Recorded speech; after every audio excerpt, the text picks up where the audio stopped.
bernama Sura.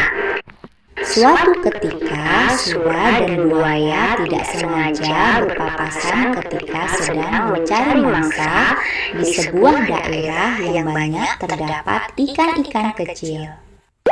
Karena sama-sama merasa terganggu, keduanya lalu saling berkelahi memperebutkan daerah itu agar menjadi daerah kekuasaannya. Sura dan buaya berkelahi sangat sengit hingga keduanya babak belur.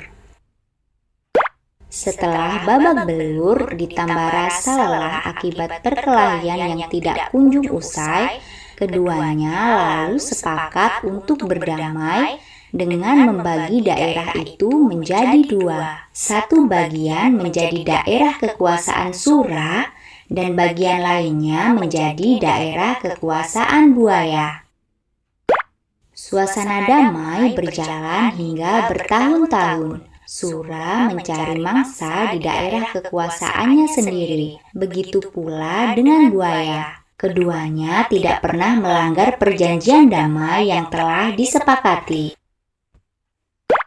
Namun, lambat laun jumlah mangsa di daerah kekuasaan Sura mulai habis. Ikan-ikan kecil yang biasanya menjadi mangsanya sudah tidak ada lagi.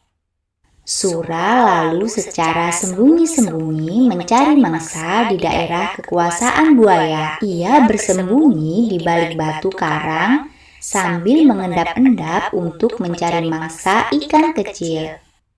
Meskipun beberapa kali berhasil mencari mangsa di daerah kekuasaan buaya, namun akhirnya ketahuan juga. Buaya memergoki Sura yang melanggar perjanjian damai yang telah dibuat.